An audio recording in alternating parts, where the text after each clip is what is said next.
So আজকে আমি বানাবো বাড়িতে তৈরি ভীষণ হেলদি এবং টেস্টি প্রোটিন বার। তো চলো দেখে নিই কী কী লাগবে। ফার্স্টে লাগবে হচ্ছে খেজুর। আমি এখানে নিয়েছি আরাবিয়ান ডেটস। এগুলো একটু বেশ সফট হয়, সো আমার বাইন্ডিং এবং সুইটনিং এজেন্ট হিসাবে দুটো কাজে লাগবে। দেন আমি নিয়েছি মিক্স ড্রাই ফ্রুটস। এর ভিতরে অনেক রকম ড্রাই ফ্রুটস আছে। এছাড়া আমার বাড়িতে সিডস আছে, বেশ কিছু মিক্সড সিডস। তার সাথে মাখানা নেব, ওটস নেব, আর এই সব কিছু ভালোভাবে একটা গ্রাইন্ডারে গ্রাইন্ড করে নেবো। চলো। আর এই যে আমাদের মাঝে মধ্যেই একটা সুগার ক্রেভিং হয় বা খাওয়ার পরে মিষ্টি কিছু খেতে ইচ্ছা করে, আই গেস তাদের জন্য কিন্তু এটা একদম বেস্ট রেসিপি। আমি একটু ডার্ক চকলেটও নেব, একদম 100% ডার্ক চকলেট উইদাউট সুগার। সেটাও আমি টপ আপ করবো এগুলোর ওপরে, যাতে আরেকটু বেশি এটা খেতে ভালো হয়। একটা প্যান গরম করে হালকা একটু ঘি দেব, তাতে আমি মোটামুটি সব কিছু রোস্ট করবো, তাই একটু বেশি করে ঘিটা দিলাম। তো ফার্স্টেই এর ভেতরে দেব হচ্ছে বেশ অনেকটা ওটস। এটা আপনারা ড্রাই রোস্টও করতে পারেন, but I prefer to use ঘি রোস্ট, তাতে একটু ফ্লেভার হয়। এটা হচ্ছে সিড মিক্স, এটাও বেশ খানিকটা দিয়ে দেবো। অনেকটা মাখানা দিলাম, প্রায় 100 গ্রাম মতন ড্রাই ফ্রুটস আছে, সবটাই দিয়ে দিচ্ছি। ভালোভাবে একটু রোস্ট করে নিচ্ছি এটাকে। এই যে এখানে একটু ডেটস, প্রায় 150 গ্রাম মতো ডেটস আমি এখানে ডিসিড করে রেখেছি। এগুলোকে ভালোভাবে গ্রাইন্ড করে নেব। প্যানটা ফাঁকা হয়ে গেলে আমি এর ভেতরে একটু কিনুয়া অ্যাড করেছি। কিনুয়াটা না ড্রাই রোস্ট করলে একদম পুরো পপকর্নের মতন পটপট করে ফাটতে স্টার্ট করে। সো মোটামুটি 10 থেকে 15 সেকেন্ড মতন এটাকে ভালোভাবে ড্রাই রোস্ট করে যখন এগুলো পুরো পপ হয়ে যাবে, তখন আমি এই মিক্সচারের ভিতরে এটাকে অ্যাড করে দেবো।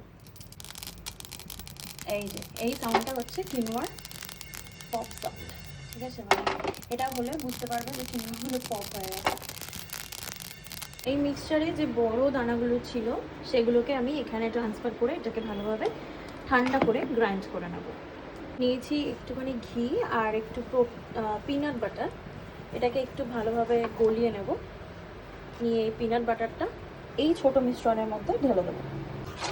ওকে, এটা পুরোটা মেল্ট হয়ে গেছে।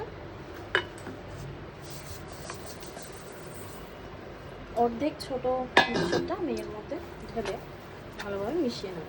এরকম শিট নিয়েছি, এগুলো কিন্তু ফুড প্লাস্টিক, তার উপরে আমি এইভাবে এটাকে ঢেলে দেবো।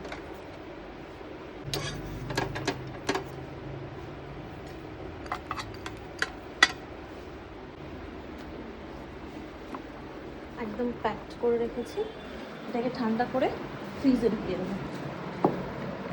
তারপরে এটা ঠান্ডা হয়ে গেলে এটাকে মেল্ট করবো।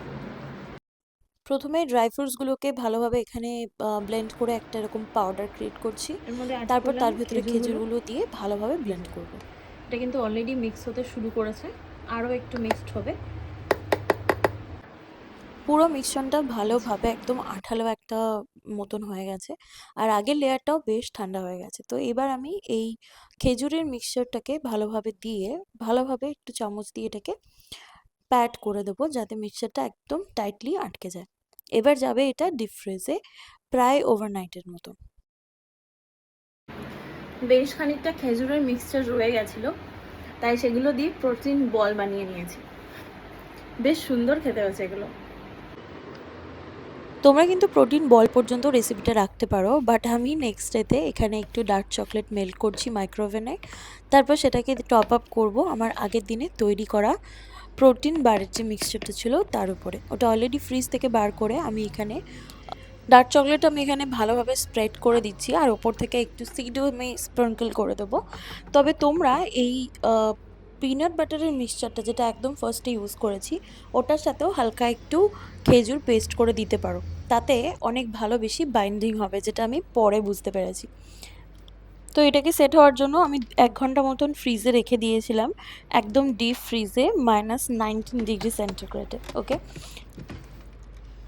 প্রোটিন বারটা বানিয়েছিলাম কালকে, ওটা একদম রেডি হয়ে গেছে। Look at this.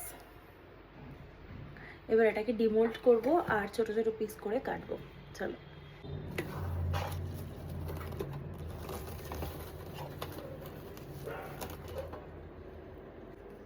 এতটা মোটা হয়েছে। থিকনেসটা যেমন সুন্দর হয়েছে খেতেও অসাধারণ হয়েছিল, বাট শুধুমাত্র নিচের লেয়ারটা একটু বেশি লুজ হয়ে গেছিলো, যেটা আমি কাটার সময় বুঝতে পেরেছি। তো যাই হোক, এটা বেশ ভালো হয়েছিল খেতে, তোমরাও চাইলে ট্রাই করতে পারো।